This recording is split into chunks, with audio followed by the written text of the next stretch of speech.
Hope you all are having a good afternoon, as I am so far. It's a beautiful time of year. It's an awesome day to be able to spend some time together worshiping God and opening His Word and seeing what we can learn about it as we live out our Christian lives, especially as we think about this week in our life, whether that be as single people, as we talked about at 9 o'clock, or as we think about being husbands and wives, as we began during the worship hour. I see some who are not here for that lesson. I'll just say, as by way of recap, that the point of the lesson at the worship hour was that we have an example for us to follow, the standard that is put before us of a husband and wife in Christ and the church. And that's kind of surprising. I think that's why Paul says it's a great mystery. It's not something that maybe we would have put together on our own without some help from revelation, without some help from the Spirit showing us that we can look at the relationship between Christ and the church, and we can learn things about the husband-wife relationship and how wives should submit and how husbands should love. And we have that perfect picture of that in that relationship. And so continuing to think about family and husbands and wives and examples that we can look to. I was trying to think of some examples from the Bible of a husband and wife and some description of their daily activities, some description of their home life. It's kind of hard to find. I thought of a power couple that we're introduced to in the New Testament, Priscilla and Aquila. They're really neat, and they pop up several places. You remember Paul meets them. They shared his trade of making tents, and then they were, you'll recall, they pulled Apollos aside to kind of correct him. They worked together in that way. And then they hosted a church in their home in both Ephesus and in Rome. You have to kind of find these little details to put all that together. But that still doesn't tell us a lot about the dynamics of their relationship, or, besides the fact that obviously the Lord used them in a powerful way in His cause. So they're a great example in that way. But if you wanted to look inside the day-to-day activities of their family, we don't have a lot revealed about that. And as I was looking for an example, really one that I think paints probably as good a picture as any of the home life of a godly family, I believe we find a really good picture in Proverbs 31 in the description of the virtuous woman, the one that's the way we're most commonly familiar with it. So if you would turn there with me to Proverbs 31. Now, normally when we read this passage, we pay special attention to the focus of the passage, which is on the woman herself. And that is the point, really, to describe this woman and her activities and what she did, what kind of person she was. But as I was looking through it in the context of thinking about homes and marriages and families, it's clear to me, and I would challenge you, as I just read through it, first of all, we'll read through the text, and think with me as we do that. You may have to kind of read between the lines a little bit, make a few inferences, but what kind of picture does it paint of the family and the marriage, the relationship that she was in that allowed her to really thrive as this godly, virtuous woman as she's described? So we'll just read it together, and we go back, and I want to pick out a few details and draw some points for that for us to consider this afternoon. Beginning in verse 10, "An excellent wife who can find? She is far more precious than jewels. The heart of her husband trusts in her, and he will have no lack of gain. She does him good and not harm all the days of her life. She seeks wool and flax and works with willing hands. She's like the ships of the merchant. She brings food from afar. She rises while it's yet night and provides food for her household and portions for her maidens. She considers a field and buys it. With the fruit of her hands she plants a vineyard. She dresses herself with strength and makes her arms strong. She perceives that her merchandise is profitable. Her lamp does not go out at night. She puts her hands to the distaff and her hands to the spindle. Her hand holds the spindle. She opens her hand to the poor and reaches out her hands to the needy. She's not afraid of snow for her household, for all her household are clothed in scarlet. She makes bed coverings for herself. Her clothing is fine linen and purple. Her husband is known in the gates when he sits among the elders of the land. She makes linen garments and sells them. She delivers sashes to the merchant. Strength and dignity are her clothing, and she laughs at the time to come. She opens her mouth with wisdom, and the teaching of kindness is on her tongue. She looks well to the ways of her household and does not eat the bread of idleness. Her children rise up and call her blessed, her husband also, and he praises her. Many women have done excellently, but you surpass them all. Charm is deceitful and beauty is vain, but a woman who fears the Lord is to be praised. Give her of the fruit of her hands, and let her works praise her in the gates. And so today, for our lesson, what I would like to do is just think through, as if we were able to have a peek into the life of this family that's described here, of which this virtuous woman is obviously a key part of the dynamic of this relationship. Perhaps if you imagine being able to go spend some time with this family, this picture that's being painted, you go visit with them and get to know them if they were your neighbors or they were somebody you went to church with.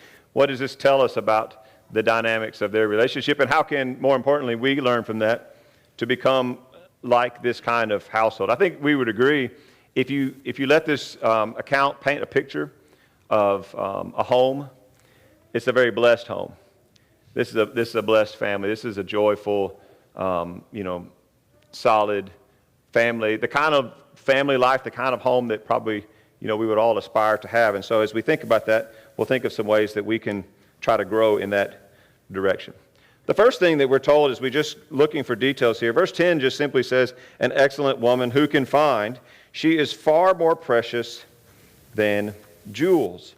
Perhaps the whole point of this passage is to instruct a young man in how to find such a rare jewel, how to identify and how to value the right kinds of things so that you can recognize this excellent wife.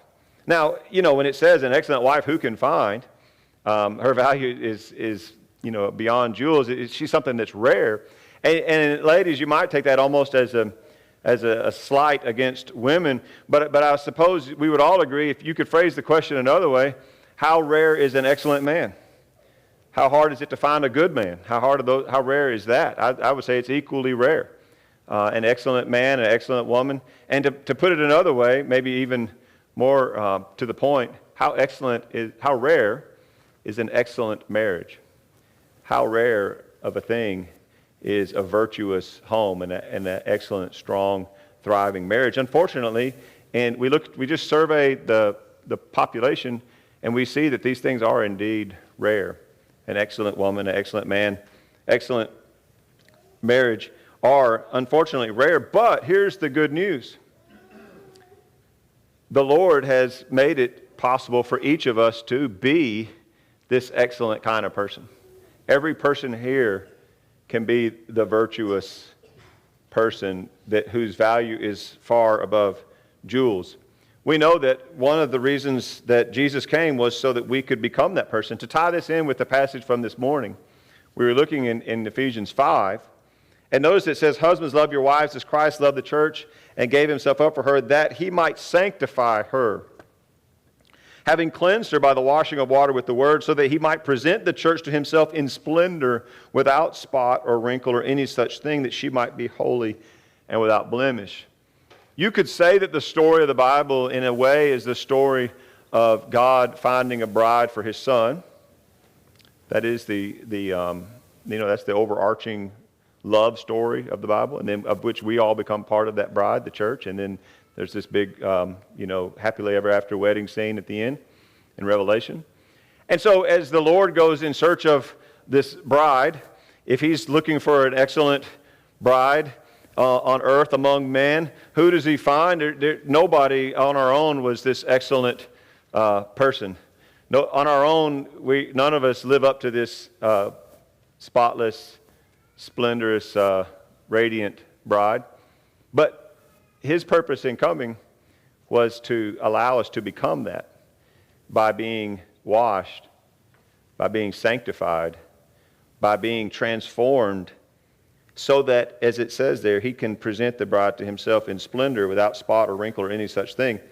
So I would suggest to you that every person has the opportunity through Jesus to become that most rare of things, an excellent husband, an excellent wife, a virtuous man or a virtuous woman.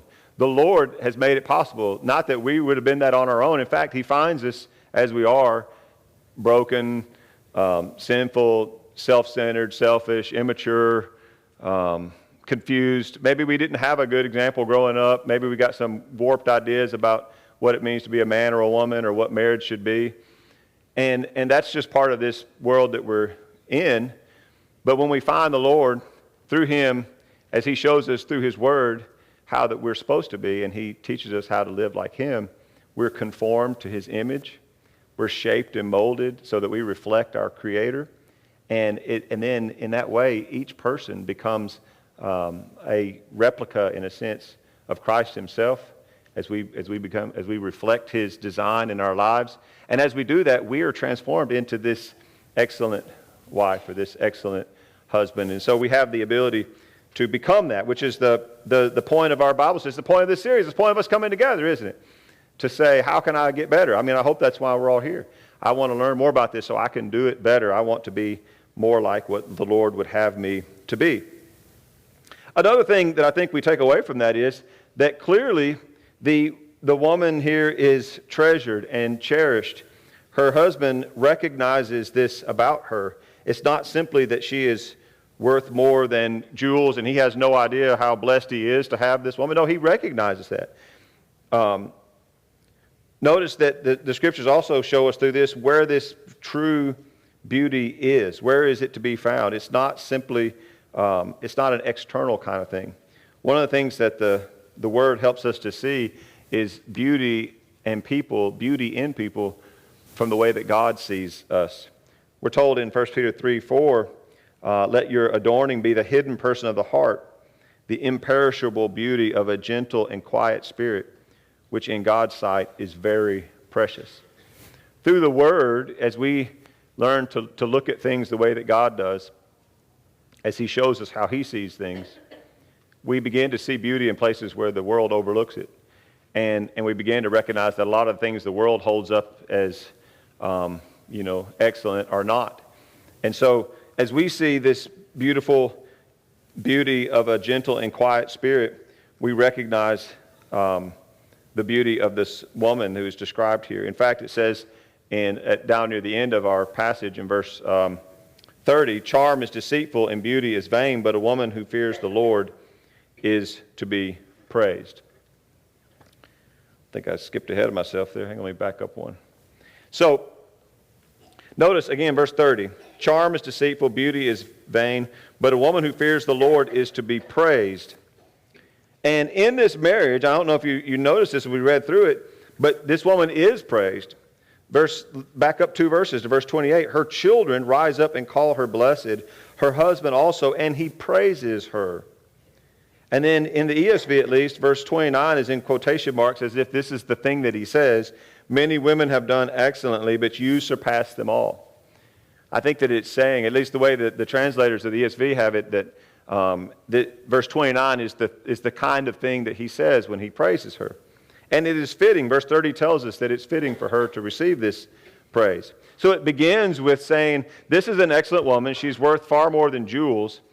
And we see in this virtuous home that her value is recognized by her husband, who tells her how precious she is. She hears it from him.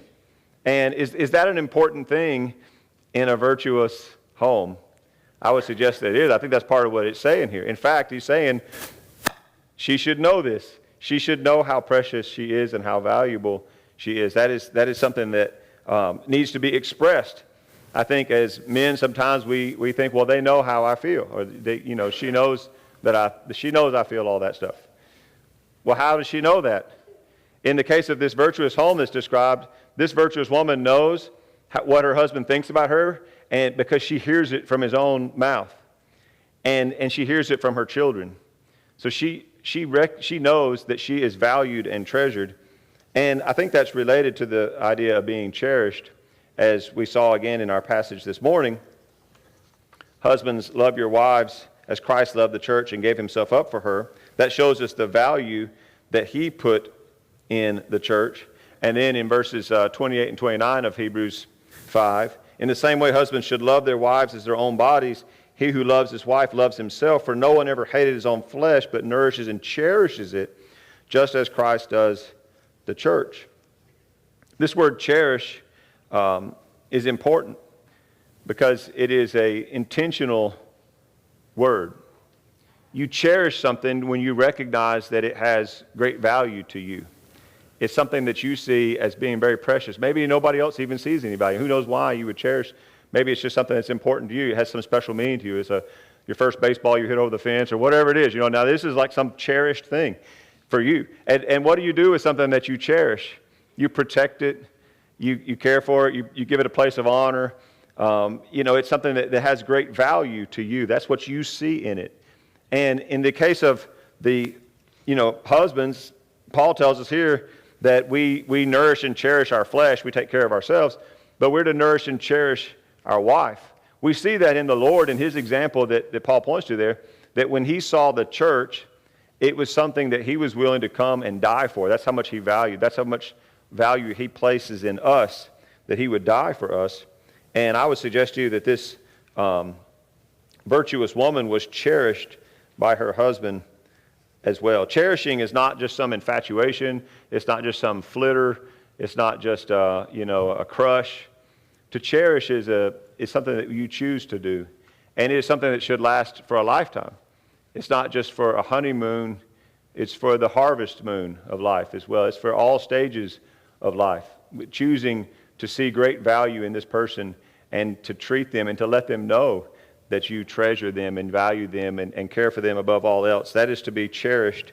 And I think we see that in this picture of this virtuous home that's described here.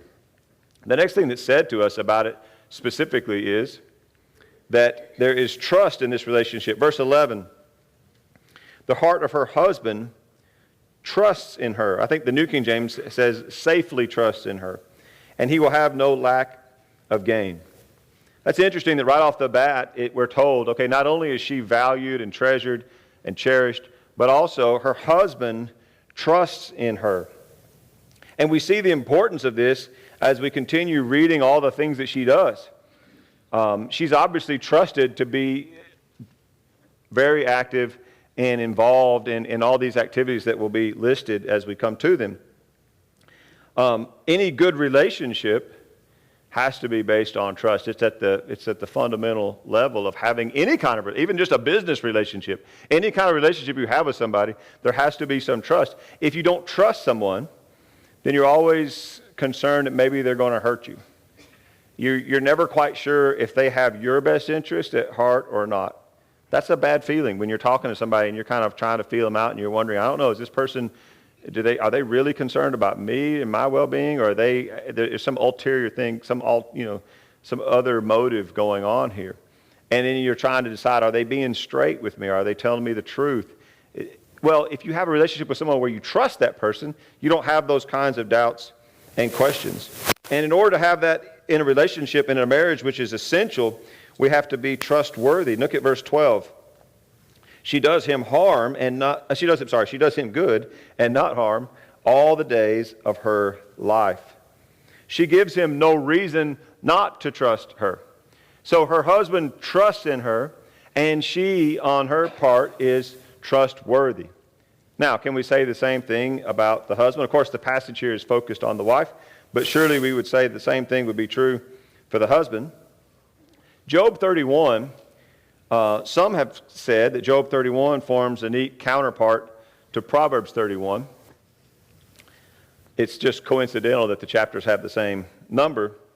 But in Job 31, Job begins by describing himself. He's trying to kind of stand up for himself. You might recall his friends were accusing him of all kinds of things. And Job was trying to describe his dignity and his integrity. And he says here, I've made a covenant with my eyes.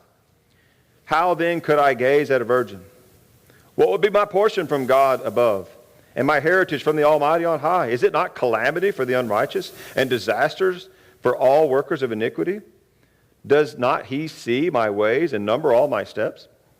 And he goes on to describe, the terrible things that would come upon him if he had not been faithful to his wife. Job starts all this by saying, I made a covenant with my eyes so that I would not gaze at a virgin. Job understands that the road to infidelity, the road to adultery begins in the eyes. as Jesus teaches, of course, as well in the Sermon on the Mount.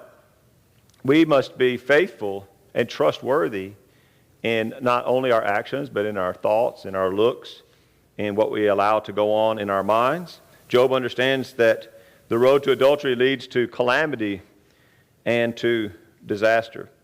And so, in a virtuous home, in a virtuous marriage, there has to be trust. That trust has to come from, has to go in both directions. And then both partners should be doing their best to live in a way that gives the other person no reason not to trust them. That they are trustworthy and they do them good and not harm all the days of their life. Another thing that's involved in trust, of course, is honesty.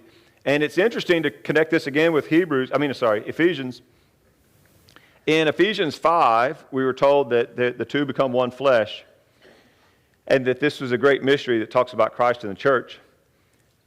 Part of what may be going on there in that mystery is that in addition to a husband and wife being joined into one body, there is this other theme running through Ephesians about how Jews and Gentiles were made into one body. So it's not as if the Lord has two wives, Israel and the church, but actually these two become one man, and those one man are joined together in him. You see that in chapter 2. And then in chapter 4, there's some kind of, what are some consequences of this one flesh? Well, notice that he says, therefore, having put away falsehood, let each of you speak the truth with his neighbor, for we are members of one another. In the church, in this body, in the bride, we being all part of the same body, what sense does it make then for us to be dishonest with each other? What sense does it make for me to lie to you or you to lie to me when we're part of the same body? That doesn't make any sense. And so in the same way, how much more true is that if a husband and a wife are united in one flesh, and now they share this essence, why would they be dishonest? There should not be any dishonesty in that dynamic. When we think about trust, it has to be based on being honest. He says there, having put away falsehood, so no lying, no deceiving in this relationship, let each of you speak the truth with his neighbor. It's not just that you don't lie, but it's also that you communicate what is true. And I think we all understand that for a relationship to be functional, for a relationship to thrive, there has to be communication. And this is not even a passage about marriage. This is a passage just about brothers and sisters in the Lord. But because we're one body, we should speak the truth with each other. How much more so a man and a woman who've been joined into one flesh? There should be no dishonesty, but there should also be truth speaking. We have to share and we have to open up. And if you talk to anybody who has a strained or broken or dysfunctional relationship, a common theme in those conversations is a breakdown in communication. That's a common thing that you find out, that one person simply does not communicate with the other. Maybe neither are communicating.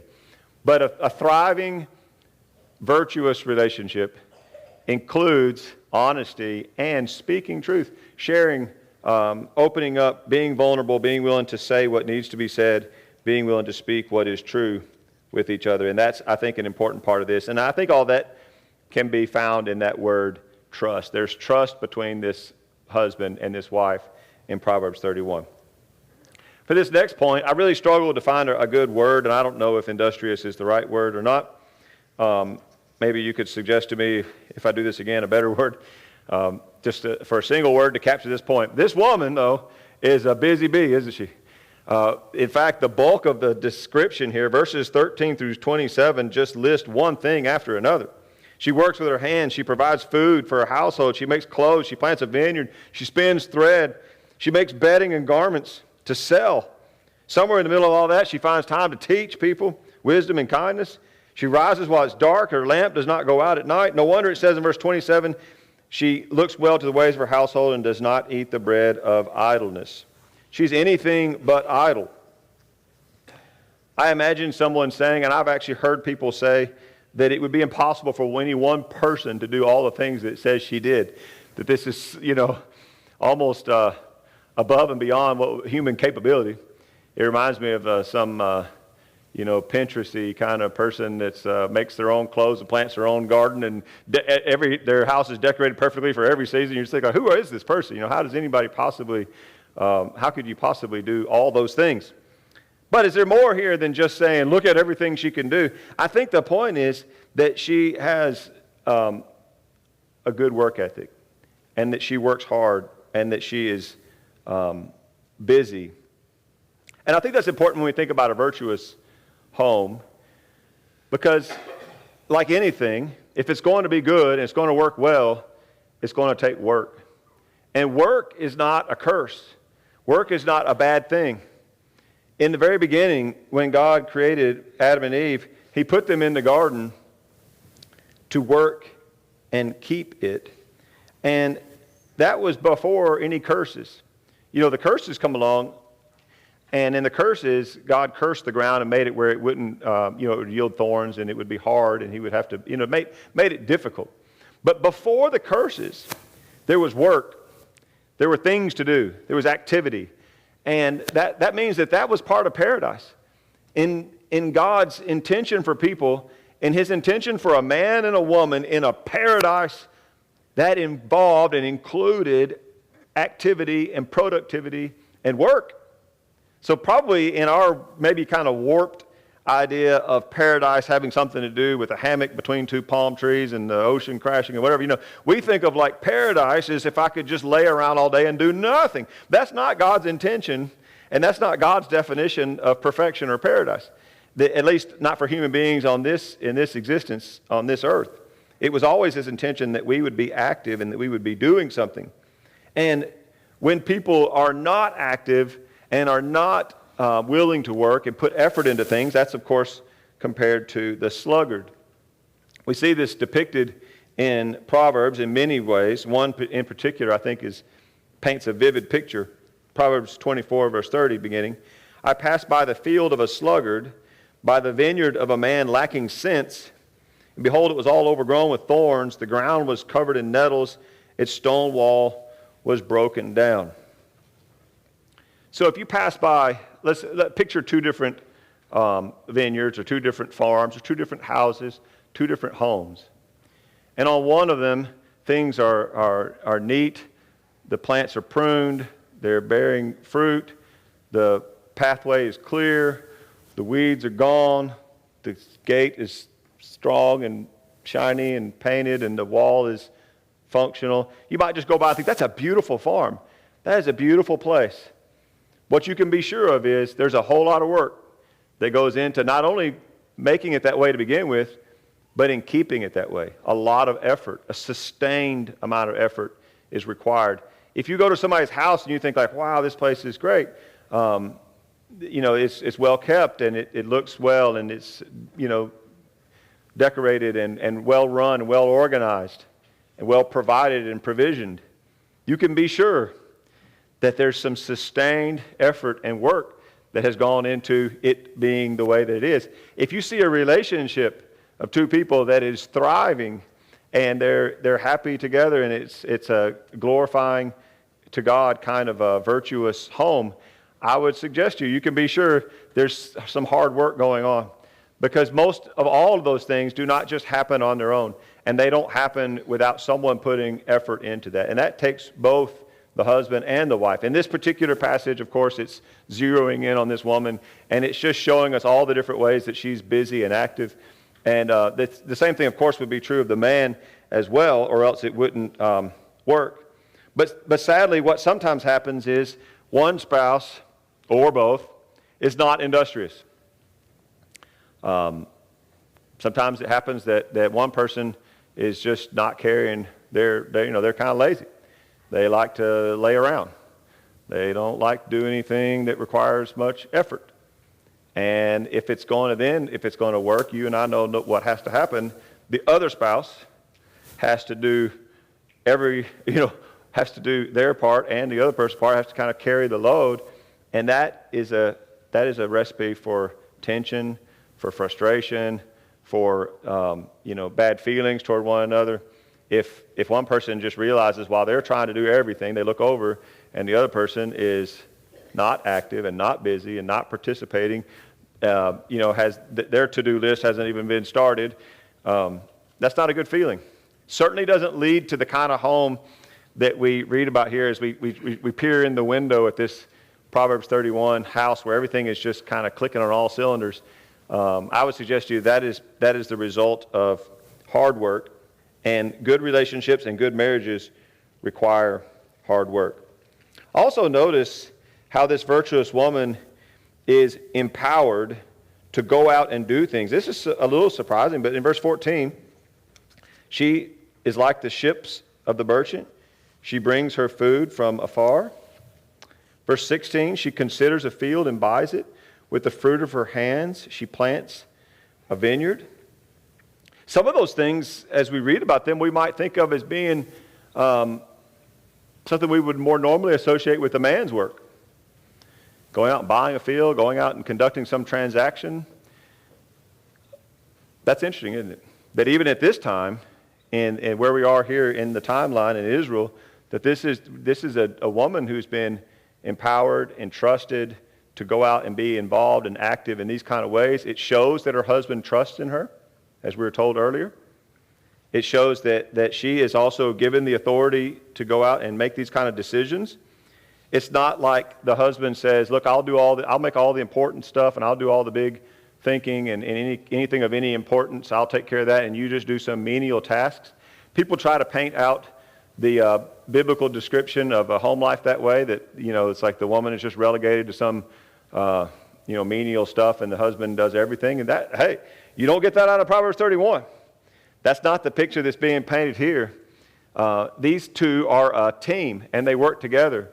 And she is plenty capable of making some of these decisions and taking some of these actions. And her husband trusts her and empowers her and supports her to do that. So I would suggest that a strong marriage is when both parties are working together, each one doing what they can, pulling together, working together to do what needs to be done for the family. So I think in conclusion, as we just scan back through this, again, trying to use this passage to see what would a day in the life be of a virtuous home where it's working the way that God intends, and where God is glorified by these people carrying out these activities. We see through this that, first of all, it is something that is priceless and it's rare.